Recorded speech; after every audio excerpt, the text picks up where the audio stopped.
What's going on, guys? Welcome back to another episode of Lockdown Coverage. If you guys are new to the channel, my name's Daniel. In this episode, we're going to be doing rankings. I'm going to be doing running back rankings specifically. I'm going to be ranking the top 10 running backs going into the 2020 season. This list will concern the running backs that are most valuable to their team, obviously. This isn't a fantasy show. I'm not doing who's going to get the most touches for next year. This is running backs that are most valuable to their team. Kind of doing this video in honor of Christian McCaffrey. Became the highest paid running backs just a few days ago. He actually earned a 4-year, $64 million contract, $16 million annually, which is a lot of money for a running back. But I guess you could call him also a wide receiver. I'm going to get to him later on in the rankings. So let me not waste your time and let's get to it. Again, this list is the 10 best running backs suited to have a good year in the 2020 season. This is the most talented running backs in the NFL. So at number 10 on this list, I have LeVeon Bell. Yeah, LeVeon Bell, who was probably a top 3 running back at Pittsburgh. Then he took a year off. Then he decided to get a little fat. And that is why I have him listed at 10, because he was in a terrible Jets scheme. They did not know how to properly use him. Yes, I'm taking a shot at the Jets. They're a terrible organization. Thank God, at least the Dolphins are a better organization than that, or at least trending in the right direction. I do have faith in Sam Darnold, but that is the only player that I think could save the Jets out of the gutter. Le'Veon Bell is still ranked 10th, even though they're still that bad. That just shows how good Le'Veon Bell really is, because he didn't rush for over 1,000 yards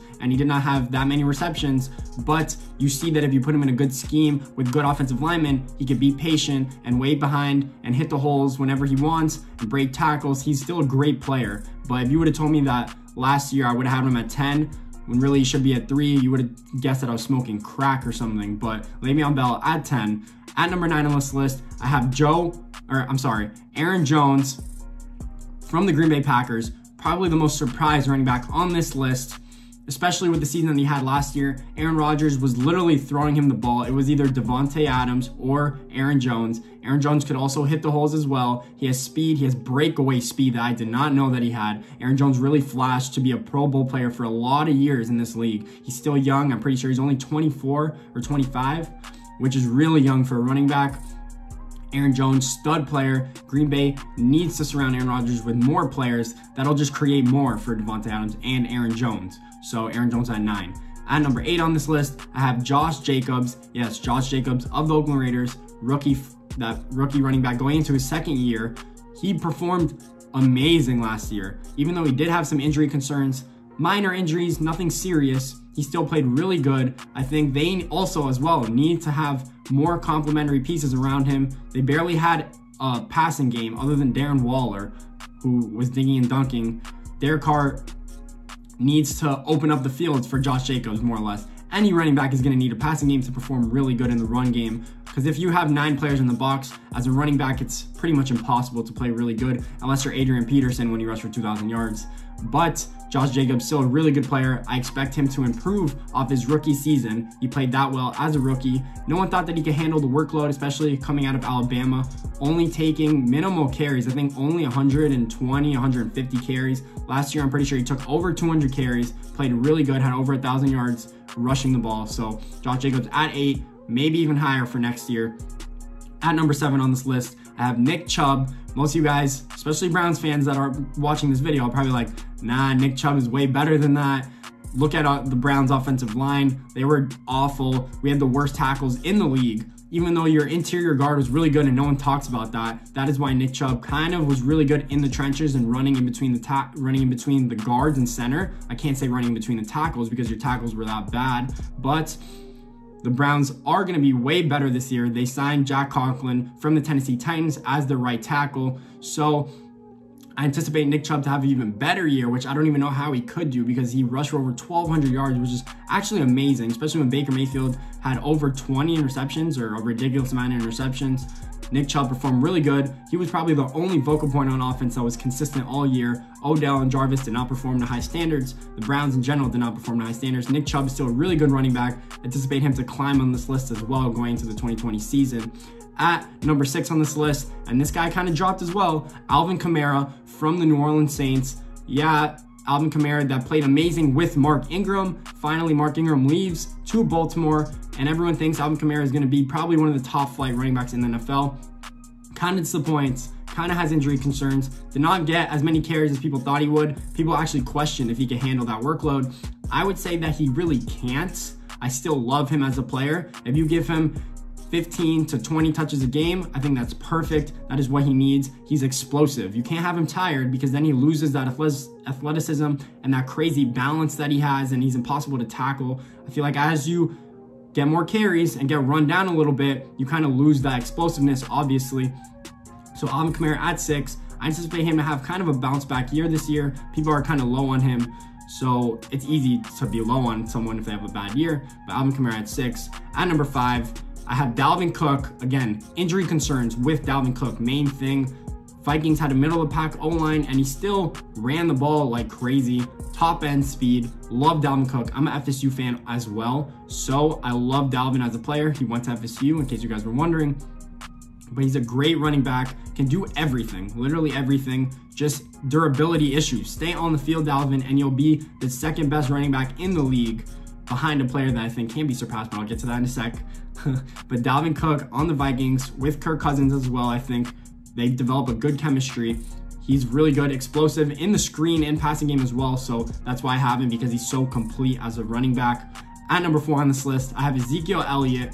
Zeke was probably higher, probably 3rd or 2nd on this list last year, but since the Cowboys did lose Travis Frederick, their center, their offensive line is going to be worse. You can't replace a Pro Bowl center that you've had for 3 or 4 years. Kind of lose continuity as a whole. Ezekiel Elliott is still really good as well, really young. All these backs on this list are so young, which is what I love. They're coming into their prime. Hopefully you don't give them too much of a workload, but Ezekiel Elliott has led the league in rushing for multiple years. And when you put him under that Dallas O-line, especially if Dak Prescott can actually open up the passing game like he has been over the past year or two, I think Zeke should have another bounce back year. Even though he did rush for over 1,000 yards and he still played really well, I still think he could do better. That is why I have him so high on this list. And then number 3 running back on this list probably had the biggest breakout campaign of the 2019 season and should keep it rolling through the 2020 season. That is Derrick Henry of the Tennessee Titans, former Alabama Crimson Tide,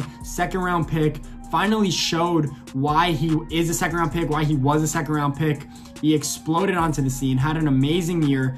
I think had over 150 yards rushing from week 13 or 14 on, led the Titans through the playoffs, guided them all the way to play the Chiefs, were almost Super Bowl bound. They literally, if they had a little bit better version of Ryan Tannehill on the field, the Titans could have made it to the Super Bowl, which literally would have been spectacular. No one would have ever guessed that going into the season. Derrick Henry finally exploded, finally showed why he's such a good running back. Even though he doesn't have that capable of hands and pass catching in the passing game, he still can take the ball 25 times a game if you really need him to. Never really had any serious durability issues for a guy that size, which I'm assuming should have, which is actually a really good sign. Got franchise tagged this offseason, expecting a huge deal from him. Probably will get paid as much as Christian McCaffrey. Wouldn't be surprised if he does. So Derrick Henry at number 3.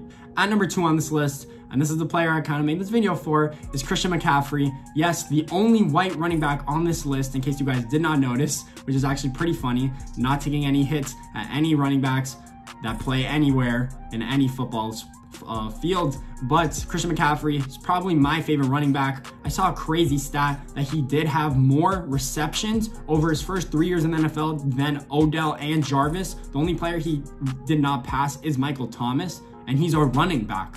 Like, a running back has the 2nd most receptions throughout his first 3 years than any other player in NFL history, which is kind of showing you what kind of league the NFL is actually turning into. So it's actually amazing to see that Christian McCaffrey is playing really good. Now he's going to have Teddy Bridgewater as his quarterback in Carolina after they actually got rid or released Cam Newton, but I still think he'll produce a lot. I still think he is probably the most, or one of the most important running backs in the league for their franchises. That is why they signed him to such a high extension, especially because he's never had durability issues in his whole career, and because he's amazing, good player off the field and on the field, leadership characteristics that you want from a running back. So that's why I have him at 2. Love Christian McCaffrey. And at number 1, Again, this shouldn't come to a surprise to much, but Saquon Barkley is my #1 running back in the NFL going into the 2020 season and for years to come. I don't care if he barely had 1,000 yards rushing. I think he still averaged 5 yards a carry. The Giants just didn't give him the ball as much as I anticipated because their defense was so bad and they were down so much in so many games. So it makes sense why they didn't give him the ball as much, but he's still phenomenal. He's still the most explosive and athletic running back in the NFL. And it only was his second year. I think he can only get better still. Saquon Barkley is by far the best running back in my eyes. He could make plays that I've never seen any running back make. His in and out cuts are ridiculous. His breakaway speed to go with those huge monstrous legs, probably the size of my waist. I'm not even kidding. That is how good he is. Saquon Barkley at #1 on this list. That's my top 10 running back rankings going into the 2020 season. If you guys like this video, please make sure to leave a thumbs up and subscribe to the channel. Don't forget, I really appreciate it. Write in the comment section your running back list. I will disagree with you or agree with you and comment back. So thanks for listening, guys. Appreciate it.